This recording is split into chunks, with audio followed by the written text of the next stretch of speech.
Hello friends, welcome to my YouTube channel PM Mehta tech tutorial. आज की इस video series में देखेंगे doc type in HTML. After that लोग देखेंगे attribute and element in HTML.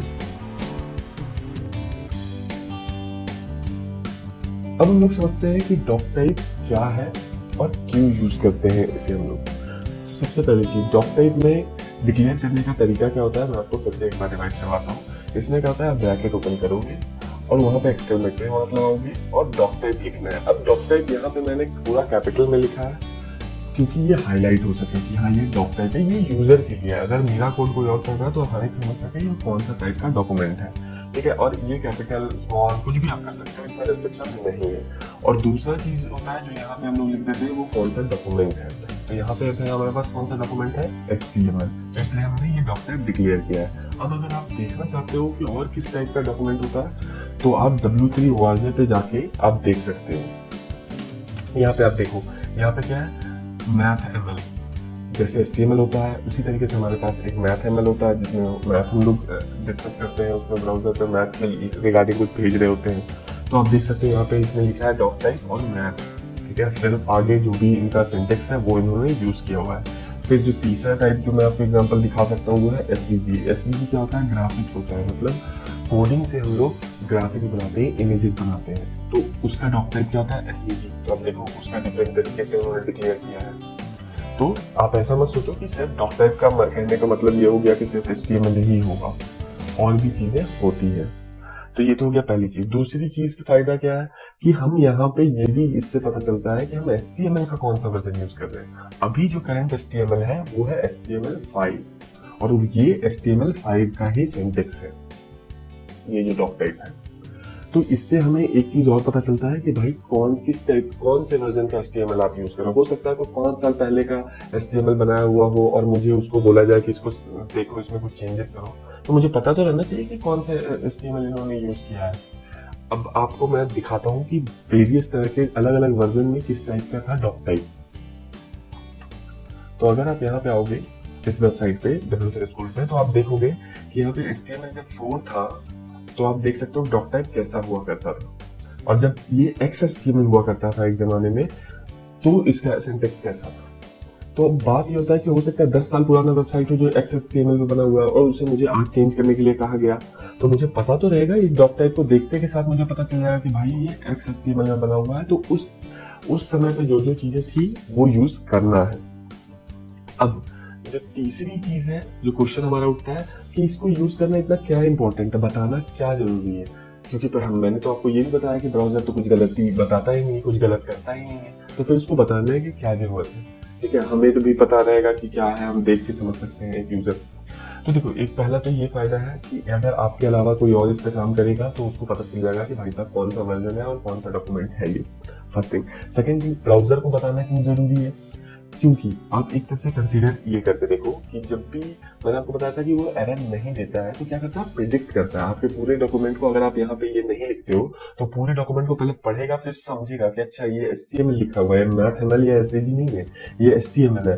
तो कब समझेगा, जब पूरा का पूरा कोड पढ़ लेगा, ठीक है। फिर यहाँ पे प्रिडिक्ट करेगा सेंटेंस देख के कि अच्छा ये HTML5 है क्या, फिर उसके हिसाब से आपका चीजों को रन करना स्टार्ट करेगा। लेकिन अगर आप पहले ये डिक्लेयर कर देते हो तो पहले लाइन पे समझ गया कि ये HTML टाइप का डॉक्यूमेंट है और दूसरा कि HTML5 है, तो क्या करेगा कि जो रूल HTML5 के लिए था वो निकाल के बैठ जाएगा, पहले ही तैयार रेडी रहेगा, rather than कि पहले पूरा डॉक्यूमेंट पढ़ के सोचे कि ये किस टाइप का है। तो अब हम लोग बात करते हैं एलिमेंट एंड एट्रीब्यूट्स की, कि HTML में एलिमेंट क्या होता है और एट्रीब्यूट क्या होता है। तो एलिमेंट पहले क्या होता है कि जो भी कोई भी चीज एलिमेंट है, अगर वो कुछ भी है जो भी दिख रहा है आपको वो एलिमेंट है। जैसे फॉर एग्जांपल एक पैराग्राफ दिख सकता है आपको, एक लिंक दिख सकता है, या फिर इमेज हो सकता है, या फिर वीडियो हो सकता है, कुछ भी जो भी आपको दिख रहा है वो एक तरह का एलिमेंट है, ठीक है। एट्रीब्यूट जैसा कि आपको पता है कि उस एलिमेंट के बारे में जो होता है इन्फो, उसको बोलते हैं एट्रीब्यूट। मतलब किसी भी एलिमेंट के बारे में एडिशनल इन्फो उसका एट्रीब्यूट हुआ, ठीक है। ये हो गया एडिशनल इन्फो अबाउट एट्रीब्यूट। तो आप समझ गए होंगे कि एलिमेंट क्या है, कि कोई भी चीज जो हमें दिख रहा है वो एलिमेंट है, जैसे paragraph, link, image, video. Attribute क्या होता है कि किसी पर्टिकुलर एलिमेंट का कोई एडिशनल इन्फो। फॉर एग्जांपल, आप इमेज का एक इन्फो दे सकते हो कि उसका हाइट क्या है, विड्थ क्या है, आप ऐसा दे सकते हो। तो वो एक तरह का क्या हो गया, इमेज का एट्रीब्यूट हो गया कि इस इमेज का इतना हाइट है और इतना विड्थ है। ठीक है, अब समझते हैं कि हम लोग एलिमेंट डिक्लेयर कैसे करते हैं।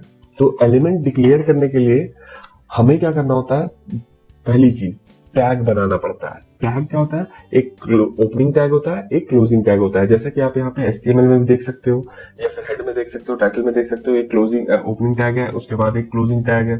ठीक है, तो सबसे पहले मैं आपको एक फॉर एग्जांपल बताता हूँ। ये ऐसा कोई टैग नहीं होता टैग नेम से, बट मैं आपको एज ए सेंटेंस बता रहा हूँ कि सबसे पहले आपको क्या करना होता है कि ग्रेटर देन स्मॉलर साइन से स्टार्ट करना होता है। बीच में आप इसके टैग लिखोगे, टैग का नेम। ठीक है, कोई भी जो भी उस चीज का नाम है वो आप यहाँ पर टैग नेम लिख दोगे। जब आपको क्लोज करना है तो क्या करोगे कि फिर से उसी तरीके से ग्रेटर और स्मॉल देन का साइन लाओगे, और उसके बाद स्लैश पहले लिखोगे, उसके बाद टैग नेम आप यूज करोगे। जो भी टैग नेम यहाँ पे आपने लिखा था वही यहाँ पे यूज करोगे, लेकिन स्लैश यूज करके। तो ये हो गया टैग। ठीक है, ये ओपनिंग टैग है, ये क्लोजिंग टैग है, और ये इसके बीच में आएगा इस टैग का कंटेंट। ठीक है, और ये टोटल मिलाकर बन गया एक एलिमेंट। फिर से समझो इसको आप। पहला कि एक तो ये जो पहले ऐसे हमने लिखा वो है ओपनिंग टैग, दूसरा स्लैश करके जो लिखा वो है क्लोजिंग टैग। ओपनिंग और क्लोजिंग टैग के बीच में कंटेंट होगा, और ये टोटल मिला के एक तरह से एलिमेंट बनता है।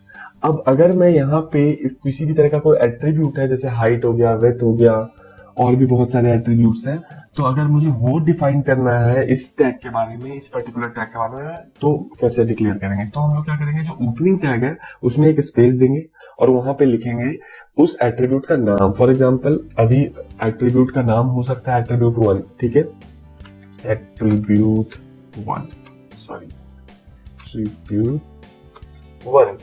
और उसके बाद इक्वल टू का साइन देंगे और उसको इनक्लोज कर देंगे हम लोग, और इसके बीच में हम लोग वैल्यू लिख सकते हैं इस पर्टिकुलर एट्रीब्यूट का। ठीक है, हो सकता है हमारे पास 2 एट्रीब्यूट हो, तो हम लोग क्या कर सकते हैं, 2 एट्रीब्यूट भी बना सकते हैं। आप फिर उसी तरीके से यूज करोगे कि स्पेस दोगे और फिर लिख दोगे एट्रीब्यूट 2, जो भी उस एट्रीब्यूट का नाम होगा, और फिर इक्वल टू करके इसके अंदर उस चीज का वैल्यू आप मेंशन कर सकते हो। तो अब आप देख सकते हो कि HTML में एट्रीब्यूट और एलिमेंट किसको बोलते हैं और ये किस तरीके से डिफाइन करते हैं। मैं आपको एक एग्जांपल भी दिखा देता हूँ। फॉर एग्जांपल, अगर एक पैराग्राफ होता तो क्या करते हैं हम लोग, ओपनिंग और क्लोजिंग, फिर से ओपनिंग क्लोजिंग, यहाँ पे हम लोग P लिखते हैं, यहाँ पे हम लोग P लिखते भी है और स्लैश लगा देते हैं। तो ये ओपनिंग क्लोजिंग हो गया। अब इसके बीच में मैं कंटेंट लिख दूंगा, दिस इज P टैग। ठीक है, सेव कर दिया। अब यहाँ पे मुझे कोई अगर एट्रीब्यूट लिखना था, फॉर एग्जांपल हाइट, विड्थ, कुछ भी, अगर मान लो मुझे विड्थ लिखना था तो मैं ऐसे लिख सकता था, विड्थ इक्वल टू 100 पिक्सल।